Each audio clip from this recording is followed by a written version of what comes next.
And that's what you've been doing the last 2 or 3 days. Number 1, resting.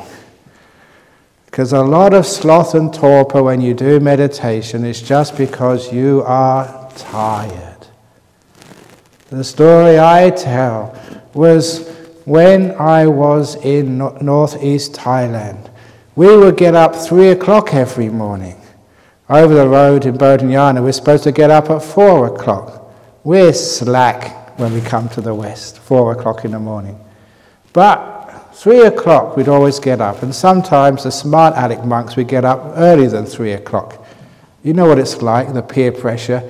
You know, you're in your room, if you already figured out who the lazy ones are and who gets up really early in the morning. If you're the one who gets up really early in the morning, you come here in time for meditation and chanting, you look down upon all those other lazy scallywags. They're just taking the rooms up while other people should be meditating.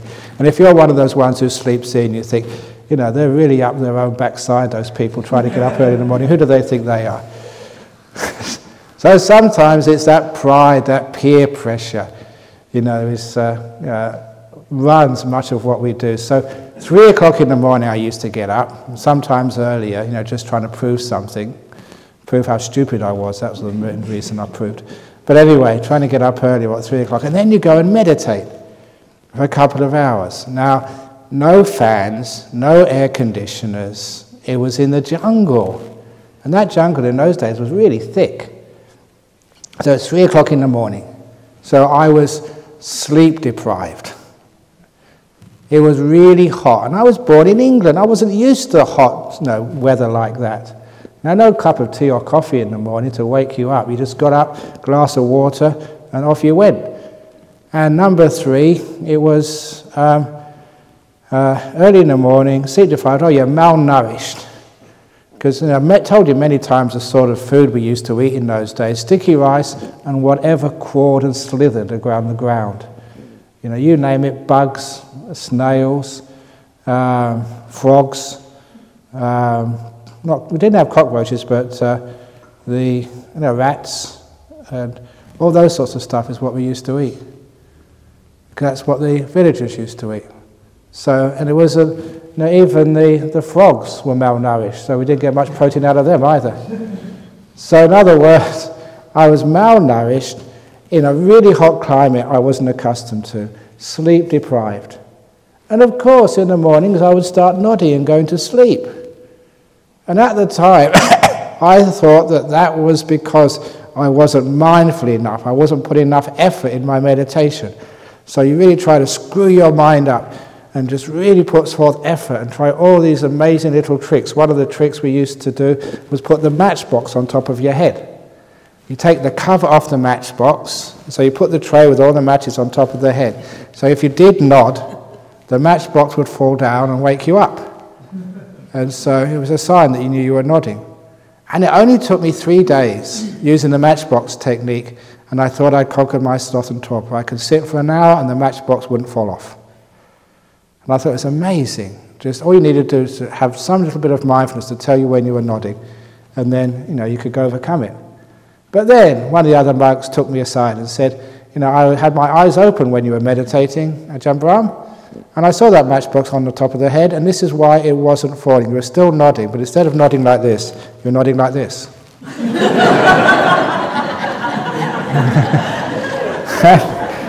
It's really amazing just what the mind will do to trick you. It's totally subconscious, but so it got very, very disappointing. So I do have a lot of willpower when I want to use it. And so that I really sort of try to screw up every ounce of energy. Just, I'm gonna beat this. You sat down there and I'm going to really watch that breath. I'm not going to miss one. I'm really going to put 200% effort into this. I'm not going to sort of give in. I'm going to fight. And I still fall asleep. But sometimes you wouldn't. Sometimes you'd break through the sleepiness. You know what happened next? You couldn't stop thinking. Think. And so, come on, calm down. As soon as I calmed down, I was asleep again. And that was the problem at the beginning. You were either fast asleep or restless. And you couldn't find that place in the middle where you were awake but peaceful. And it took me a long time to realize, look, I'm fighting nature. It's malnourished, sleep deprived, a hot climate. No wonder I'm sleepy. I found that out because, one of my jobs, the things which I helped the other monks with, was doing their visas for them. Now, one monk would organize the visa, so I could write Thai. So I'd write out the forms in Thai and take them down to Bangkok. So I was down in Bangkok doing some visas for some monks. And we stayed in the big temple Wat Pawan, and they had a place for visiting monks, but they also had, because it was in the middle of Bangkok, an air-conditioned meditation hall. Well, it wasn't a meditation, it was like just a hall for events. And we got permission to use it at 3 o'clock in the morning. And because the food in Bangkok was better, because it was an air-conditioned room, I sat up there and it was great. There's no sloth and torpor. You could actually sit with a clear mind. And because I saw there was a change of situation there, a climate which was cool rather than hot and muggy, and a better food, the sleepiness disappeared. And I realized from experiences like that much of people's sloth and torpor, the sleepiness, is nature. And you're trying to fight something you can't control. So instead, sleep properly. Then all you find, all your dullness disappears. Have good food. That's one of the reasons why I really understand meditation, why we built this meditation center this way. Sometimes people think it's too comfortable. No, it is not too comfortable. It is just right. In order for you to have a good rest, good sleep, be able to go to the toilet, for your body to be comfortable enough, you don't have to fight the results of a weak, sick body. So you're comfortable. And then you find the sloth and torpor is easier to overcome. This is like in preparation. So we're not fighting, we're resting. Which is why I tell people the first couple of days of a 9-day retreat, please rest. You're not wasting time, you're preparing your mind. You're making that transition from the busy world which you live in into a meditation retreat. You can't just leave your executive job and then come here and just sit and get into jhana straight away. You've got to accustomize yourself to the new way of doing things. So a couple of days, rest, relax. And also at the same time, part of resting and relaxing, part of preparing your mind is doing things like present moment awareness and silence. Many of you who've been around this Buddhist society for a long time know the previous abbot, Ajahn. He was listening to me to teach meditation once, and he gave me some really, really good advice, and I really respect him so much. He said, Ajahn Brahm, you're really good at teaching the high states of meditation, like the jhanas and animitas. But he said, you don't tell anybody how to get to the beginning stages. And I really took what he said on board and put more effort in, what you do before you start watching the breath. And to start really emphasizing, relaxing, present moment awareness and silence, because that's a preparation of the mind. So look, if you just, at least you're rested, say, and then you start watching the breath, and then still you start thinking about all sorts of things. The mind is restless. And the reason is because even if your body is relaxed, we're just so used to thinking, to planning, that's just the way we live in the world. And now I'm asking you to stop that thinking. That is the biggest problem, first of all, when you meditate, to stop all of that stuff. So that's why I put a lot of emphasis in the first couple of days, and you can keep this emphasis up for the whole retreat. Present moment awareness. No past. Doesn't matter where you've come from. I don't care, how much meditation you've done before, or no meditation at all. Don't matter if you've had jhanas before, or you've just been crazy before. That's all in the past. Let that past go, and everyone in this room is equal. Your mind is empty and free, because you find the past becomes your prison. A good example of that, there's a couple of people in this retreat who told me they've had great experiences before, brilliant lights, beautiful deep meditations. Be careful, that wonderful experience, it's great, but it'll become a prison for you. You won't be able to get some deep meditation when you keep remembering what happened in the past. Because what happens is you want it back again. And you're always comparing this moment with the past. And you always want. It's natural. So it doesn't matter how great an experience you've had in the past. You have to let it go. That was another person, another time, another place. Forget it. Otherwise, your past successes will prevent any other future deep meditations. Let the past go. And if you had terrible meditations in the past, you've been coming here for years and years and years and nothing has happened, please, that also makes you a prisoner. I am hopeless. I can't meditate. I am useless.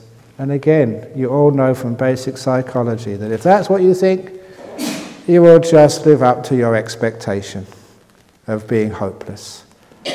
So really, you have to totally let go of the past. You don't know what you can do. And I've been around a long time, and I've been teaching so many people meditation, and sometimes even I can't judge who's going to get the great meditations. Sometimes the most unlikely people come along and say they cracked it and got a really nice meditation, a really deep one. I can't tell, neither can you. You don't know if you're hopeless or not. You don't know if you can do things or not. It's totally unknown because you cannot measure yourself from your past achievements or failures if you let them all go. Be free. So if you're in the present moment and you let go of the past, anything becomes possible. You're free of all those containers which stop you, getting out of those boxes you built for yourself in the past. But as soon as you let that past go, it's total freedom to achieve anything, to do anything, whatever you want to do. It's amazing just how much that we are restricted by the memories of our past. It's dangerous. It should not be really cultivated. So let the past totally go. Don't even care what's happened in the last 2.5 days we've been here. That's totally in the past. That's history. It's gone. Delete it. And just stay in this present moment where life actually is happening, where anything is possible. And if you can do that, if you can really delete the past and not worry about it for the whole period of this meditation retreat, you'll find that so much of the areas where you're thinking have been taken away, you just can't think so much. There's nothing much to think about when the whole past is gone. And as for the future, you don't know what's going to happen next. No one does. I can't predict anything. That's why when people do go along and say the world is going to end in 2012, and they're absolutely ridiculous, crazy idiots. No one can know even what the weather's going to do tomorrow. Now, no economist could predict what was going to happen with the global credit crisis, the financial crisis, the European debt. All those economists, they just play catch-up. They can never predict anything. They're totally hopeless. They should get themselves sacked. They're a waste of time. They predict everything and no one knows what's going to happen. Instead of investing on the stock market, you might as well take all your money to the casino. Because it's just as likely you're going to win or lose or whatever, so it's a totally waste of time. Actually, there's a story about that, about this man who was in deep meditation. And sometimes it happens. Sometimes in deep meditation you can hear these heavenly beings, these spirits. And it was clear, he made contact with this spirit world, and the spirit world told him, go to the casino. And he thought, what? Did I really hear that? And so paying full mindfulness, it actually said it was actually a real thing. He wasn't imagining it. It was a real spirit. So he went to the casino. And they said, go to the roulette wheel. So he went to the roulette wheel. And he said, put $50 on number 10. So he put $50 on the number 10. And the guy who does the roulette wheel turned it around, and the ball fell in number 10. And the spirit said to him, put all the winnings on number 16. and you put all the winnings on number 16, they turn the wheel down. It's amazing. It went on number 16. He's making a fortune. And then he heard the Spirit say, put all the money on number 32. So he put all the money on number 32, and the wheel went round. It fell in number 32 and bounced out to the number next to it. At which he heard the Spirit say, shit.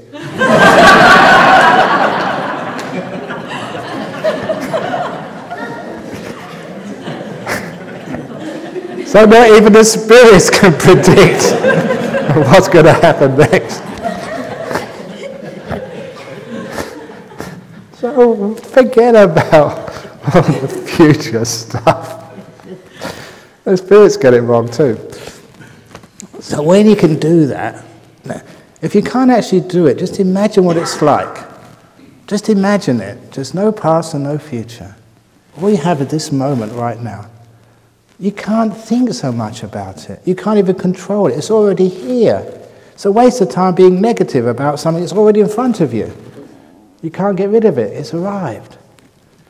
So by putting your attention on what's here, what's arrived, a lot of the thinking disappears, and the rest of it is very easy just to calm down. So by spending all that time on present moment awareness and silence, you're preparing your mind so that when you do watch the breath, the biggest obstacles to the breath meditation have already been dealt with.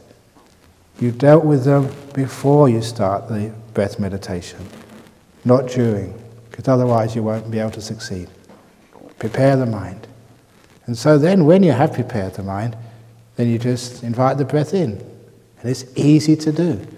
Why? Because no past, no future, no thinking, you're relaxed, energized, no sleepiness. Biggest problems have been dealt with. And then it's easy. You don't need to put so much force and effort into watching the breath. It's just there for you. So what actually we do, sometimes people ask the question, how do I know I've done enough silence, enough present moment awareness to go on to the breath? Look, as long as 90% of it is gone, you can actually experiment. 90% of it's gone, you're not so concerned of the past, there's nothing much of the future going on in your head, not thinking at 100 miles an hour, maybe a thought comes in every now and again, but not many. Okay, it's clean enough to start the breath meditation. But experiment. If you rush too much, then you have to put effort in, it doesn't work. So it means you've rushed too fast. And usually, because people want to attain, they want to get something out of this meditation, they want to go home and tell their friends what they've achieved. And because of that, there's always this pressure on you to please, let's do it quickly. I want to sort of start getting the breath. I want to do the nimittas. I want to get the jhanas. I want that bliss better than sex, which Ajahn Brahm kept on telling me because I'm getting none at home. So I might as well come here and get the bliss better than sex here.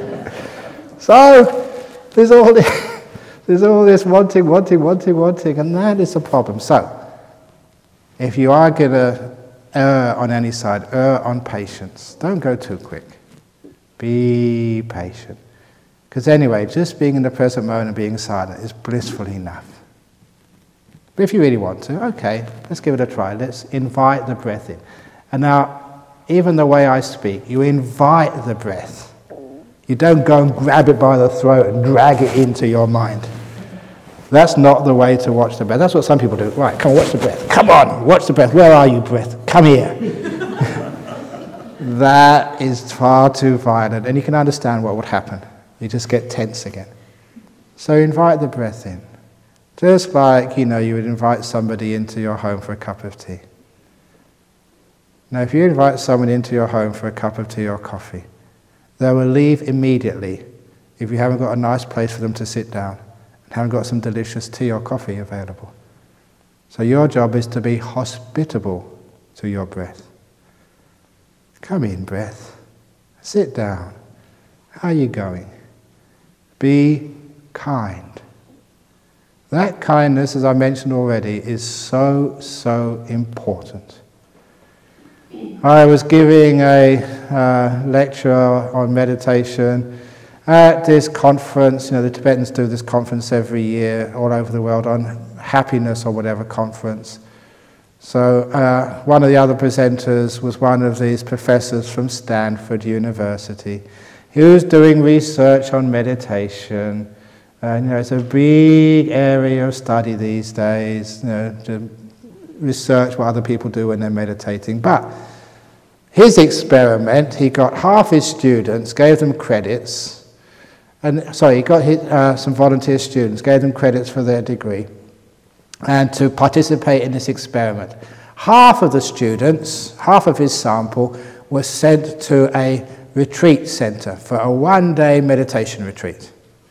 And the other half was sent to a Californian spa to have massage, hot baths, these hot stones put on your back or whatever. And they went to a spa for one day.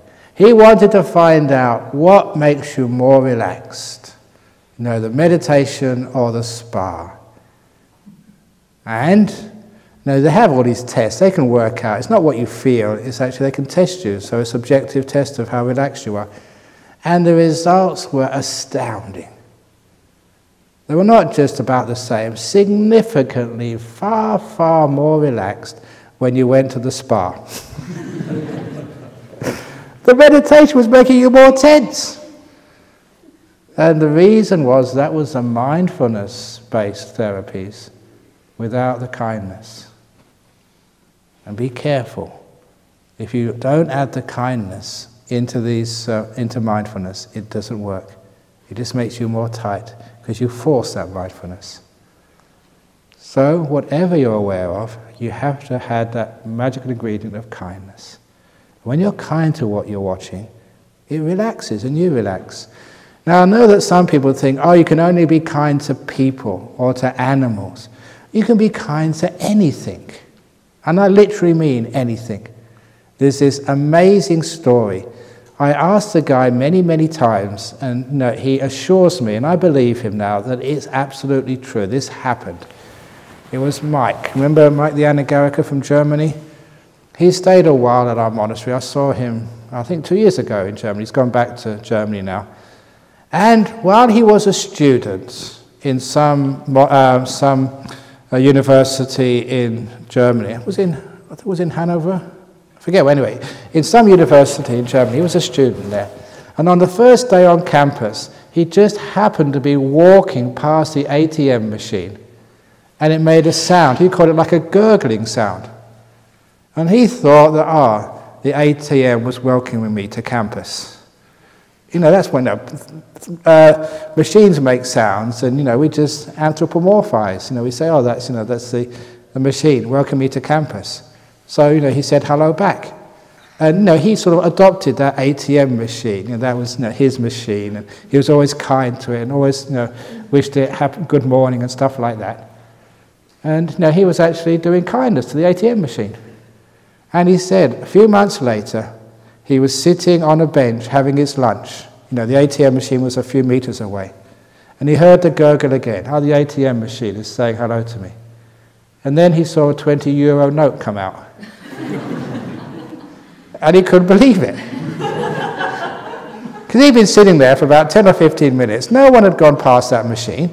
No one had actually keyed in any numbers. It was vacant for about 10 or 15 minutes. So he went over to the machine, he took the 20-euro note. Has this belonged to anybody? No one claimed it. So he put it in his pocket. And that day, he realized the results of giving loving kindness to an ATM machine is every now and again you get $20 or euro, whatever you want.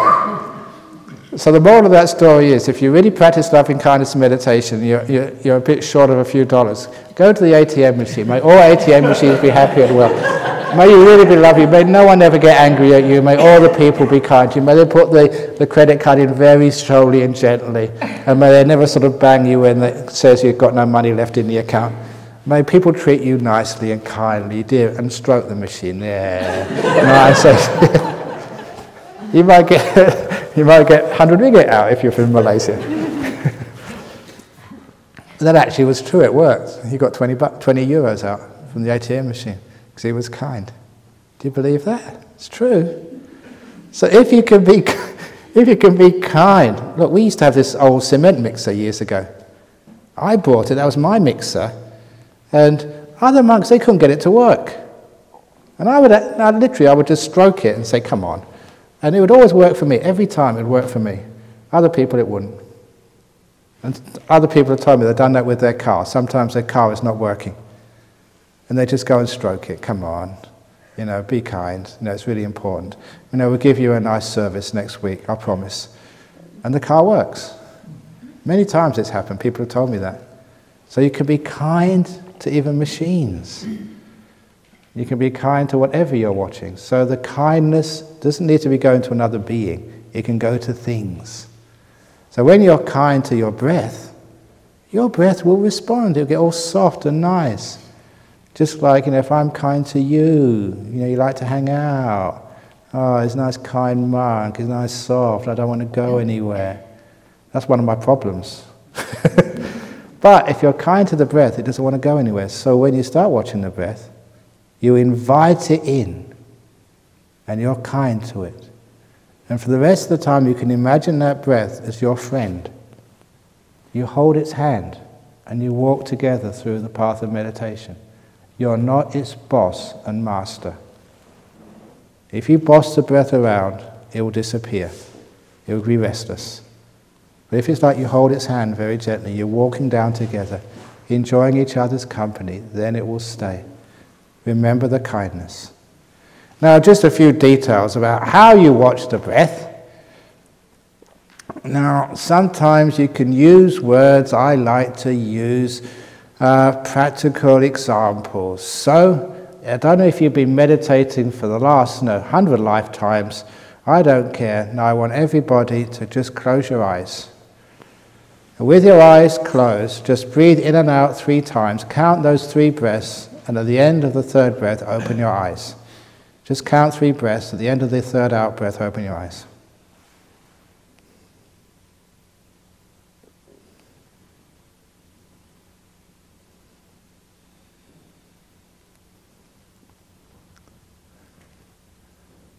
Just 3. You should all be able to count to 3. Now, how did you know you were breathing in and breathing out? It doesn't matter. You don't have to answer me. Answer yourself. What was the sensation which told you, you were starting to breathe in, the in-breath had finished. Now the out-breath was happening. There was a certain feeling and sensation. And that's how you know the breath. Now, it's wonderful being able to teach people for the very first time. So they don't get into these stupid things about watching the tip of their nose or watching the belly or watching any place. They just feel the breath. So they get the object of meditation correct in the very first time. And that makes life so much easier for them doing breath meditation. It's the feeling of the breath, that sensation which tells you the breath is going in, the breath is going out, the beginning of the in-breath or whatever. That particular sensation which you can recognize as a feeling of the breath. And it doesn't have to be located at the tip of the nose. And I will tell you why. I already told you one reason. You go cross-eyed.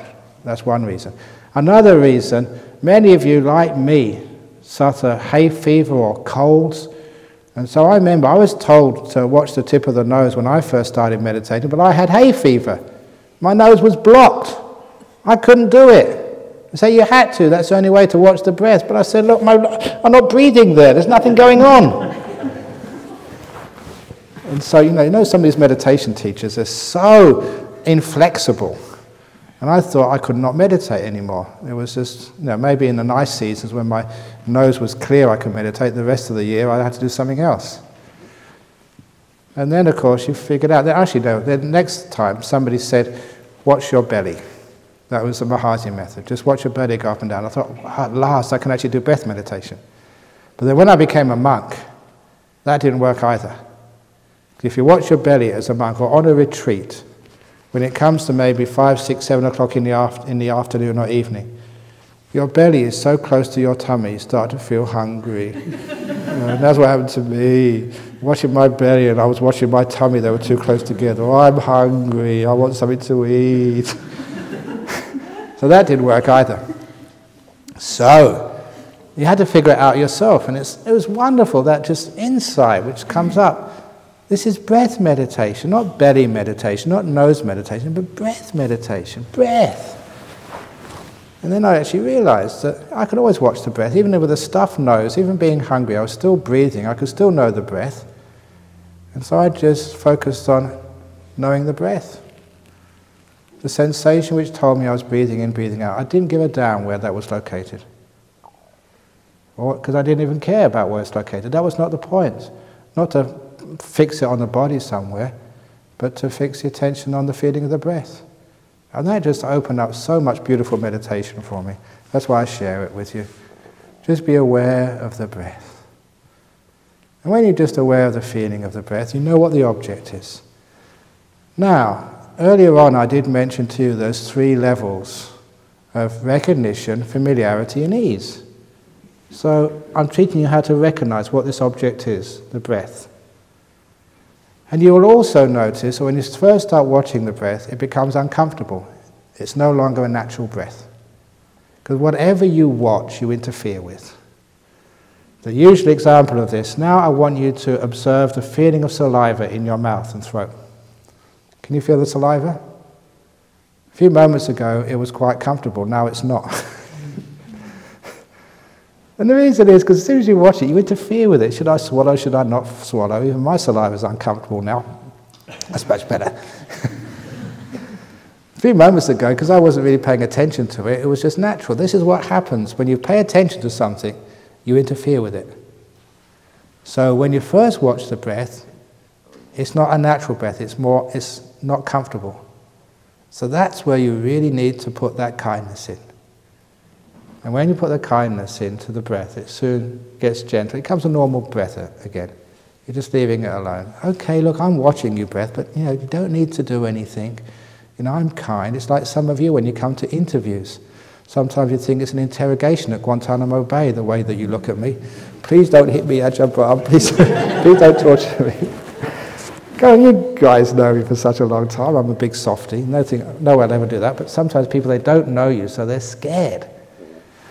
So it's like the breath. It sees you coming, oh God, what does she want me to do? And then after a while you kind of, it's only her again. So it relaxes, you relax.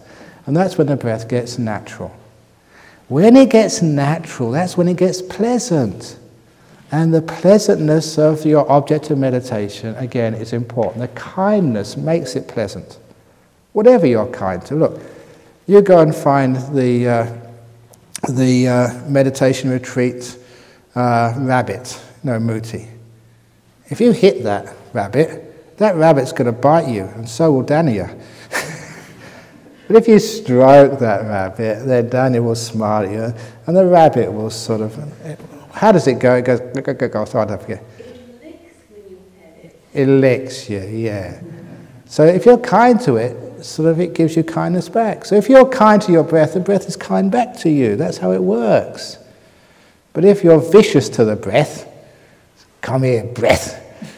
You've been wasting my time so long. This time you're going to stay with me. Of course, then the breath will get upset too. So if you're kind to that breath, it stays with you. And it's pleasant to be with a rabbit which licks you. Because of that pleasure, it's easy to maintain the attention. The reason why your attention is maintained is simply because of pleasure. You're happy to be here. That's why you can watch the TV for hours, because it's pleasurable, it's entertaining.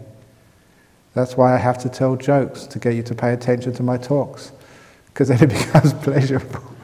Otherwise, people will just be looking down, getting out their sort of iPods and just SMSs, whatever. It's not iPods, what is it, those mobile phones. Anyway, that is why that when it's pleasurable, it's easy to keep people's attention. So when the breath becomes pleasurable, it's easy.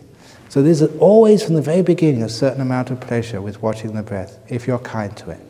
And that is what sticks the attention there, not the force of your will. Do you have to really put a lot of will to watch a movie which you like? Do you have to sit there and say, I must pay attention to Harry Potter, I must pay attention, Of course you don't. You can't take your eyes off it. Because it's enjoyable, it's interesting. So when there's that pleasure with a meditation object like the breath, you don't put willpower anymore. You can relax, which is important. It's a letting go again. You're just staying with one object, peacefully just being there.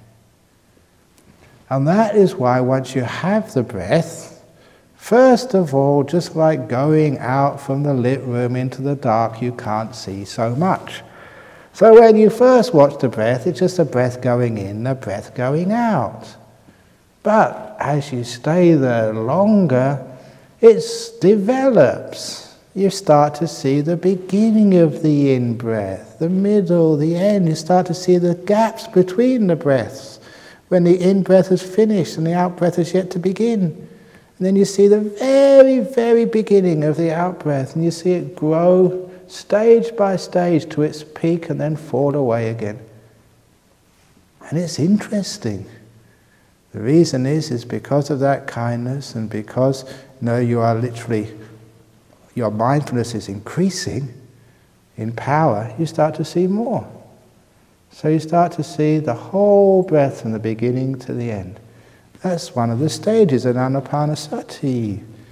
You'd watch the breath, you'd watch the whole breath from the beginning to the end of every breath.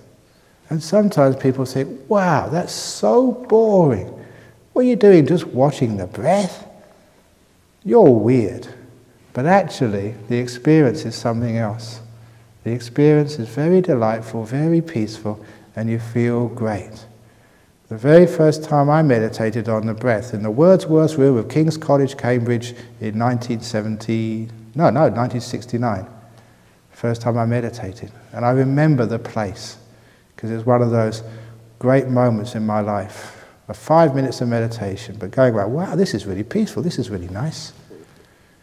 Just watching the breath, that's what it's like. So once you get into it, once you made the preparation, you do it properly, you follow the instructions, it's very, very delightful.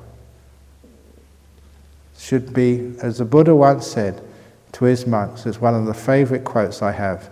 This is in the Word of the Buddha translation by Jnana. He said, "This is a path without groaning." No groans. This is a peaceful, happy, joyful, easy path. So if you're groaning, it's not meditation. This is called Anapanasati, not Anapanasati. Ana means along with, pana the breath, sati mindfulness. This is mindfulness along with the breath, anapana, not anapanasati. The Buddha taught that. A lot of people do anapanasati though, I've seen there. So do anapanasati, not anapanasati, mindfulness along with the breath. So you get to this stage, you see the whole breath just going in, going out. And the next stage is actually really delightful. Just being with this breath, going in, going out. You're happy as Larry, just nice, peaceful, nice, content. Just like some of you, you'd be sitting on the stupa there, just watching the sunset or watching the trees, watching the weather in the morning. Have you sort of gone out there early in the morning, just by yourself, sitting there and just watching the beautiful forest? It's delightful. You're just happy, there's nothing to do, just a nice, delightful forest to watch. You get that beautiful happiness, the contented happiness. And that's what happens when you're watching the breath. It's just so nice watching the breath go in, watching the breath go out, seeing all these amazing feelings, nothing to do in the whole world, just to watch one breath. How simple that is, no worries, no concerns, no problems from the past, no sort of fears of the future. Totally content in this present moment. You get into understand what a monk and nun is all about. The idea of this hermit on the top of the mountain, just watching life come, watching the sun get up in the morning, the sun go down in the evening, no worries, no concerns, nothing to be concerned about in the whole world, totally at peace, relaxed, tranquil. Oh, what fun. And that's how you feel. Just sitting there, just watching the forest, or in your meditation, just sitting there, watching the breath go in and go out. It becomes delightful. Now when it does become delightful, please enjoy it, indulge in it. Too many people, when they meditate, think, I'm enjoying myself, something must be wrong.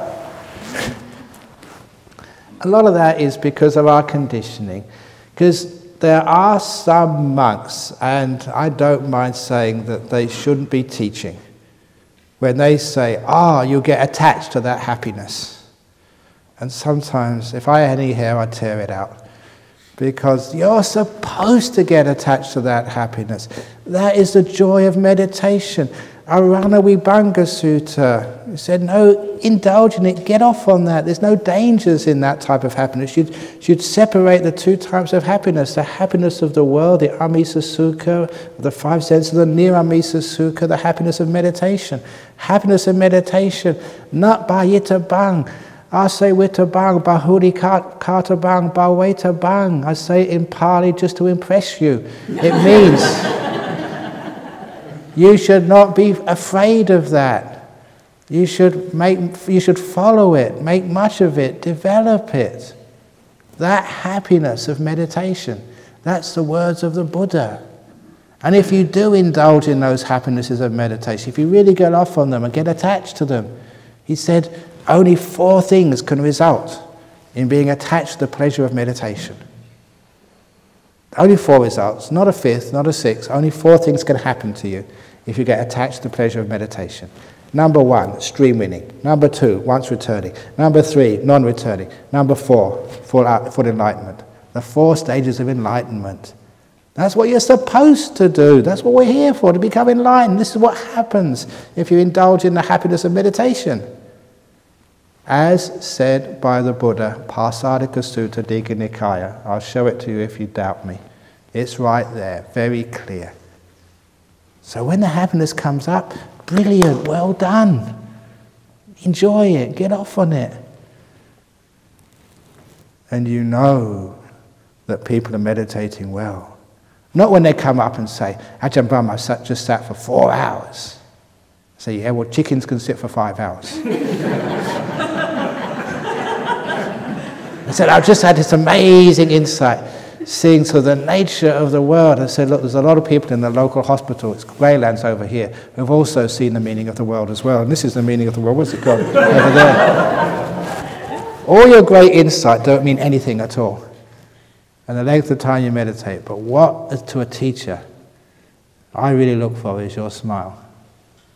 Are you happy? That is a much, much better indicator of how your meditation is going. And if you doubt me again, I'll point you to the Dhammacchedya Sutta in the Majjhima Nikaya. This is called Monuments of the Dharma, where King Pasenadi was going to see the Buddha for the last time. He was about to die, the king. And he went into the Buddha's hut and literally kissed the Buddha's feet. A king. Imagine Queen Elizabeth coming here last week doing that to me. That would really get in the news. But she was here a couple of weeks ago, but she didn't come to visit. But anyway,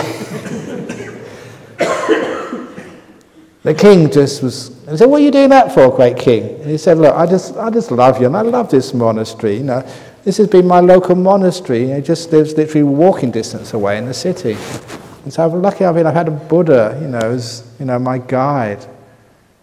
And he said, I love coming to this monastery. And this is the one part of the whole sutta. And the Buddha said, "Why do you like coming to this monastery?" And the king said, "Because in this monastery the monks are always smiling and happy." And that's actually a little photograph from the past. That's what it was like in the monasteries where the Buddha was. The monks weren't severe and scowling. They were happy and smiling. And the Buddha said, "Yes, king, that's what you can expect when their meditation's going well, when their insights are flowing." And I always take that as a wonderful confirmation. That's actually how you know how you're going. Your smile. The indicator on your face. Down here, no, you're going badly. Horizontal, that's not good enough. Up here, that's going well. Up here, now you're getting somewhere. So this is the delight, the happiness which happens with the breath. So when it comes up, people say, "What should I do?" Just enjoy it, do nothing. Just carry on. And remember, all this time you're just watching the breath. You're not doing very much. You're just watching. And the deeper you go, the less you need to do. Remember, it's the happiness, the joy keeps your attention there. What do you need to sort of force your mind for? You don't need to, just let it go. It will stay there easily, with as much effort as if you watch your favourite soccer team play in some grand final. Or watch your favourite movie, or listen to your favourite music on the TV. No effort at all. because you're enjoying it. It's the joy which holds the mind. So you just let it be. Now, I didn't say earlier, I mentioned it I think last night, that sometimes you don't even need to invite the breath in. It just comes by itself. Now that is the Rolls-Royce type of meditation, as far as I'm concerned. You just hear, you're in the present moment, you're silent, and the breath just comes up. Uninvited, it's just there. And I mentioned the reason why is because your eyes are closed, the sight stops, you're not really paying any attention to sound, most of the sound stops, no smell, no taste, your body's absolutely still, nothing else is moving. The only thing which is moving is your breath. So when everything else stops, that's the only thing left to watch. That is the best way. If you really are that still, the breath is the only thing left. So when that comes up, that's number one, the best way of meditating. So these days, I never invite the breath in. I never go searching for it. I just relax and it just comes to me. And when it comes to you, because you never go looking for it, when it comes, it's always very peaceful. And I just carry on doing nothing, just sitting there, and there's the breath, and because I'm relaxed and peaceful, the mindfulness gets stronger and stronger, and you see the whole breath, and the mindfulness gets even stronger, and it's incredibly beautiful. You have a wonderful time. Now that type of happiness, doesn't matter how you get into that. That's why I deliberately mentioned inviting the breath in, because sometimes people don't know how to do that. They don't know how to let go enough for the breath to come up naturally. But if it doesn't come up naturally, you can invite it in, because it doesn't matter so much a little bit of effort in the beginning of the meditation. As you go deeper, it really is crucial not to do anything. So look, in deeper meditation, if you get to the stage of, say, the delightful breath, say, what should I do next? Red flag, alarm bells. Number one, there is no next. Present moment, okay. What should I do? The doing is another red flag. Don't do anything. Your job is just to be a passenger, to be an observer, not to be a doer. All the doing stops you getting meditating in the first place, and now you're blowing it by getting this doer up and running again. Stop it, be quiet, be peaceful, just watch. See what happens. It's one of my favorite sayings, just see what happens. In other words, you just be totally passive and just, what's going to happen next? I don't know. See what happens. But don't do anything, don't interfere. So when you get to the delightful breath, it gets really delightful. And the measure of that delight, I always say, is that when you're sitting here, you're having this delightful breath, the breath going in and going out, and you realize that it's 11 o'clock and it's time for lunch. And you get this dilemma, should I have my lunch or should I carry on meditating? And if I don't have my lunch, that's it for the day. And you carry on meditating. It's no contest. You'd rather have the delightful breath and go without food. Well, that's the sign that the delight is really established. You can eat tomorrow, it doesn't really matter, but the breath is so delightful. And you see that people are actually sitting at 11 o'clock here and they're going to miss their lunch. They know they're going to miss their lunch, they're just too happy.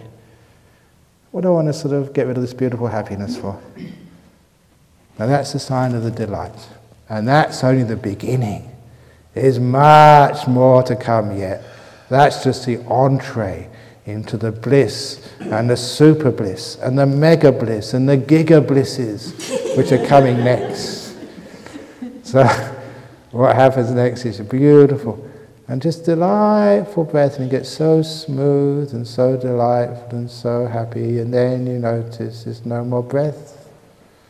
The breath has vanished. Now when it's vanished, don't worry at all. You're not going to die. In all the years I've taught meditation, no one has died yet during one of my retreats. And you're not going to be the first. I'm not going to spoil my record. You are totally safe. You are actually breathing, but it's just so soft you can't perceive it anymore. And anyway, the mind has turned to something else. It's the pure delight. The breath has stopped, and with it, the last perception of the five senses. Or maybe you can hear some sound, but the body has totally vanished now. Can't feel the legs, can't feel the head, can't feel the breath, it's gone. Bye-bye. Oh, what bliss to get rid of my body. I don't know about yours, but mine sucks. I know that I'm in pretty good health, so those of you who are sick, I don't know how you handle it. But you can let the body go. And the great burden has disappeared. I don't need to scratch my nose anymore. I don't need to go to the toilet. I don't need to sort of put stuff in my mouth because I'm thirsty or hungry. I don't need to do anything at last. I don't need to scratch anything. I can actually totally relax and disappear. Bye-bye, body. And that's just so blissful, leaving your body for a little while. You don't go flying through the air, that's not what I mean. It's just the body vanishes and you're just so peaceful and so still. When that happens, don't go looking for the breath. It's supposed to happen and it's blissful, it's incredibly safe. And any of you who do have health problems, that is one place where really great health benefits occur. When you leave your body, and the body just is there, you're just somewhere else. The body does a heck of a lot of healing. I don't know how it does it, but I realize that when I'm in the way, I just make these sicknesses worse. When I disappear, somewhere else and during my deep meditation, come out afterwards and the body's great. Even now, I'm getting old. Now I can still sit for hours, but even now, your knees get a bit aching sometimes, the back is a bit stiff. That's why even this morning, just getting up for breakfast, you stagger the first few steps because they're all stiff. But whenever I get into deep meditation, you can sit for hours and you get up and your body is just so loose. There's not an ache in the body. It's incredible. First time I did that, have a long meditation, 4 or 5 hours, I thought, God, this is going to hurt. I haven't moved for such a long time. This is going to be really painful. You got up and everything was so loose. No pain at all. It's the power of these meditations. It really helps to relax and heal all the aches and pains and sicknesses in your body. It's brilliant. But you've got to get in there first of all. So the body has disappeared. Now for most people, many people, when it disappears, they don't know what to watch. Remember that simile again I said about just when you go out for a dark room, they're going out from a lit room into the darkness, you can't see things very clearly at first. So when that breath disappears, don't go looking for something, just wait for a while, be patient. Soon you begin to recognize what's there when the breath is gone. You recognize it, become familiar with it, and you can just be at ease there. But a lot of times it's people like a sense of silence and peace, of emptiness if you like, doesn't matter what you call it. You can recognize that particular state. And it's very joyful, it's very peaceful. Enjoy that. So don't go looking for other signposts which aren't there. Just recognize those which are there. Recognize them, become familiar with them, and it's at that state. Because the next thing which happens is very easy to recognize. That's the beautiful lights come up, the nimittas. Beautiful lights come up in the mind. Now those lights can sometimes come up earlier, but they're not really useful. The ones which come up in the right order, once the breath has disappeared, they're really the nice ones.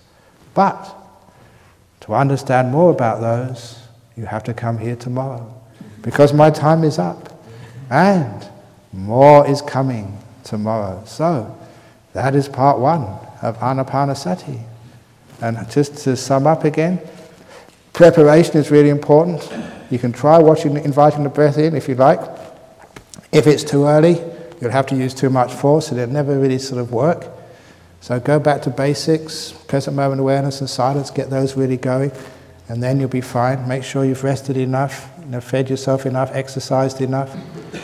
When you do invite the breath in, if you do invite the breath, if it doesn't come in naturally, be kind to it, hold its hand, it's a friend, not a slave.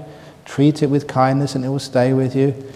And just as you develop, you'll find you see more of the breath. You don't have to say, now I have to go on to the full awareness of the breath. This happens naturally. It's a development, not something you decide to do. See the whole breath, it becomes delightful when it does. Don't be afraid of the delight. Enjoy it, indulge in it. Let it become so delightful that eventually just the delight is all that's left and just the breath disappears. Don't be afraid. Just stay for a while there and see what's there. And get to know that state, and soon these beautiful lights will appear. And then you really get into the heavy stuff. And that is going to be explained tomorrow. Okay, happy meditating. Sadhu. Sadhu. Sadhu. Very good.